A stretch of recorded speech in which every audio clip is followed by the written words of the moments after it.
Hello, my name is Maria Alejandra Gonzalez. I'm studying at Coventry University. My name is Eugene Owarinyano. My name is Jalen Black from the University of North Carolina at Greensboro. My name is Katya Bator. I am living in UAE. My name is Michael Dominguez. Hi, I'm Mike Willoughby. I'm the module leader for 303 MKT, Corporate Marketing Strategy, and as part of the module we offer the X-Culture project. My name is Simpson Jalan, son of Kondasami. I study in Northern University of Malaysia. My name is Cyprian Gaspar, this is Coventry University. Hi, I'm Tim Booth. I am Jaren Eisenberg and we are from the US. Hi, my name is Carla Vargas. My name is Inga Oos, Lithuania. My name is Vas Taras. I'm the founder of X-Culture. X-Culture is a cross-cultural project where the students work in global virtual teams to put together a market entry plan for a multinational company. X-Culture to me was a multicultural challenge, to be honest. It was a business proposal, it was the real deal actually, because what we do here in uni, we do essays, we do reports, very good stuff, but this was the real deal. It's basically an opportunity for students from all over the world, international students from different parts of the globe, work together to formulate a business plan. X-Culture is an international project where we work with loads of different people and different cultures. A learning by doing experience. You will be collaborating with 6 to 8 virtual team members. It's an international project whereby each of our students works in an international team to complete a business report on a company of their choice. Originally, the plan was to find one professor in another country and team up students from those two countries. Nobody thought it would get so big. Today we have about 3,000 students, 90 universities, 40-something countries. That allows us to have teams with at least 3, usually 4, 5, 6, sometimes even 7 countries per team. My group members were from Chile, Malaysia, the US, and India. Before this, I have done my assignment in my university only. All my college mates, all my course mates only. But this is the first time I'm doing a project from out of my country with a student from another country. I felt very honored to be also part of X-Culture, and I wanted to tell the whole world because it was an experience like no other. I participated in it so I could learn about other people's cultures and how other people work, but also it's great to put on your CV. To me, X-Culture is part of international business management course in my MBA program. Besides, I participated in it to gain experience in corporate global virtual teamwork. It helps the students understand what we're talking about in the class by actually living through an experience. I participated in it so I could learn about other people's cultures and how other people work, but also it's great to put on your CV. I do the administrative aspect of X-Culture, and I do it because I really like interacting with the students and the instructors who do it, and I really enjoy seeing how the students' perspective of the project changes over the course of it. I participated in X-Culture because not only do you get to meet people around the world and work with people around the world, but you get the satisfaction of actually completing a full-out business plan, and along with that it comes challenges. A few of the challenges we ran into was basically time zones and coming up with a time that met everyone's needs. A lot of my students would say that there's nothing new in terms of having to work in a multicultural team, because they say they've got a lot of friends on Facebook that come from different parts of the world. To which I say that this is actually, well, X-Culture is not a friendship project, first of all. It's a project where the students have to work on a real business proposal, a real business plan for a company. So this is a serious business assignment. I have two major problems here. The first of all are the time zones, because we mostly had to work in the night. Night here, for some others was daytime, so time barriers, and then we experienced some cultural barriers. But good cultural, not in the bad way, like some people were using Facebook, some Skype, some didn't know how to use Google Docs, some small things that can be really learned. This is the second year we've run the project.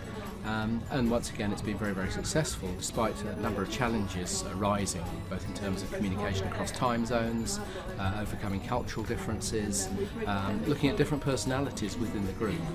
But overall, our students' reaction has been very, very favourable. The challenges that I have experienced is the time zone, because it's totally different from my country and my group country's time.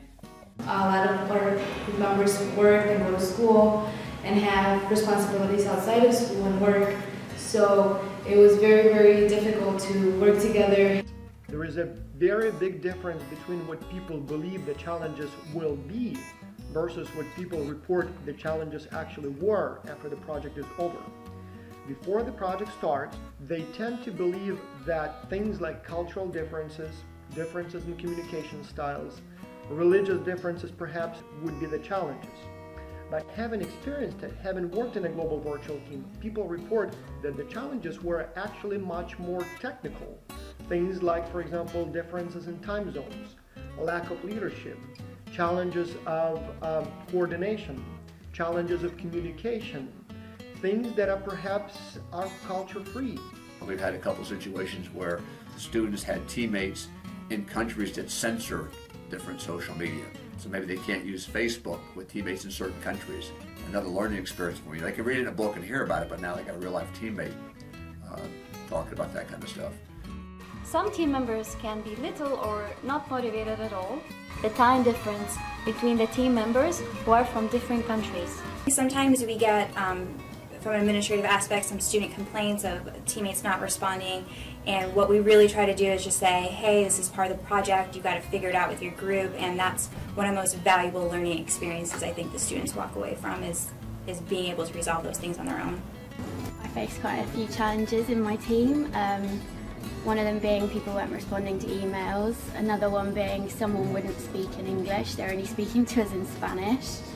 I had a student one time, I won't name him, it wasn't you, Jeff. I just called a student, not one of my better students, but when he reflected on the experience, he said what he had to do was get up Sunday morning and be on the phone at 10 a.m. for a Skype call with his teammates, because that was the only time that was sort of convenient for everybody. And for this kid to realize that, you know, sometimes you have to do things you really don't want to do, it's a little inconvenient, but accommodates the team to get something done, was a big lesson for him. But, you know, it certainly reinforced the time zones and other stuff with him. The next challenge was to know the platform my team members were using for communication. They're going to complain about their teammates not communicating with them, their teammates aren't as motivated as them, but usually if you continue to encourage them, that things work out in the end. Did I make any mistakes? No, not that I'm aware of at least. Did you make any mistakes? A lot of mistakes. I blame them on Jaren, she blames them on me. Yes, I did a mistake. That is, I sent a plagiarism note to my group. I done plagiarism because afraid that I couldn't send my parts before the due dates. But later my group member explained to me that it's only sending first draft only. No need to be 100% completely. Then I understand. Oh, it should be like that. So at last I managed to send my parts without any plagiarism to my group members. Probably not addressing the problems that we had sooner, leaving it to the last minute, and if someone didn't hand in their work on time, giving them another deadline and another one instead of just saying, right, you need to give this to me now. Too much noise in the report. The people who will be reading your reports are busy executives. They don't have the time to read all many words that you put in your report. They want to see the idea right away. Focus on the things that are completely relevant and drop everything else. So that in 2 minutes, whoever reads your report could see the main idea and say, aha, this is what I want to do. They don't want to read all those figures and numbers and stuff like that unless they're relevant. The one thing I would do differently was I would kind of establish kind of a set schedule. We never really had a set schedule as far as working on the project. Like we kind of just did it when we felt it was convenient. But we had a set schedule, set deadlines set for us instead of working on it whenever we can. I feel like it'll put less stress on each individual. Make sure that everyone in your team is updated on what is happening during the work in progress. Yeah, what I tell the students is, one is to embrace the experience. This is really a unique thing. And I know a lot of them complain it's not what they normally do, but to try to go in with a positive attitude. Secondly is to spend some time getting to know your teammates. That I can't tell you how many times I've heard back from the students that they go through the 8-week project so focused on getting the report done they don't really get to know people from the different countries, which could be quite an interesting learning experience. Studies show that teams that perform better tend to be the teams that have this personal connection, which is especially difficult to establish in global virtual teams. In virtual teams, people don't see each other, and so they don't really become friends. Try and get to know everyone first so that you know them on a more personal basis rather than just a professional basis. And I think that will help you get to talk to everyone and get along better. If you spend at least 5 minutes on actually trying to meet your team members, you will have a lot more fun, you will trust your team members better, they will feel more obliged to their team, and so they will do their work better. Talk about their hobbies, interests, background, future career aspirations. Talk about girls and movies and cars, whatever. That stuff helps. Something I would have done differently was probably assume the leadership role, just because of like cases like this where my team coordinator couldn't finish the job. I think I would have done a good job too. We used Facebook to avoid the time zone conflict, so we didn't have to all be awake to have a conversation. Teams, virtual teams that perform better tend to be the teams that use more sophisticated communication tools. If you rely on email only, first you will end up with multiple conflicting copies of the same report, and it will be impossible to figure out which one is the latest, and a mess. Second, if you rely only on email, you use a very narrow communication channel which uses only text. In order to transmit more information, in order to establish this personal rapport, you want to use rich communication media. So things like, for example, voice, things like maybe text but in real time, like a chat room, maybe even video where you can see each other in Skype or Google+. I perhaps try to engage in several social media platforms rather than sticking to one platform. If I could do anything differently, it would probably just to critique a little bit more and make it perfect. The power of teams is in teamwork. 2 heads are better than 1 head. One of the biggest mistakes a team can make is to divide up the workload by the chapter of the report. One student writes, for example, the executive summary, one writes the description of the economic environment, one writes the marketing strategy, and then you put it all together at the end of the project and submit it as one coherent report. If you do it that way, you will lose the huge advantage of the teamwork, which is basically collective thinking with that synergy. A much better approach would be to brainstorm every single issue together, collectively. Think all together, as many ideas as possible, discuss them, argue about them, work out together the idea plan. And only when you have those ideas, you can appoint one team member, for example, who will write it up, who will put it all together. Just to give it your all, be open-minded, and enjoy it. After all, like, this could become a real-life situation. I would definitely try and make sure the team was a lot more organised at the start, and we had a clearer, more obvious structure to the work, so we knew exactly what part we were doing. And then my last piece of advice is never ever give up.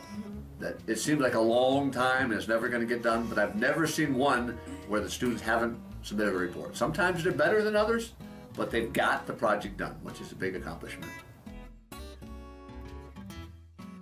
I think that for myself, I learned that managing is one of the toughest things to do. It was really interesting, and I was really good in the sense of teaching me how to work with other groups, understand their cultures. I learned a lot about myself, I learned a lot about intercultural communication, a lot about teamwork in general. It taught me how to do a lot of different things in regards to communication, in regards to work ethics, and different aspects of working in international teams.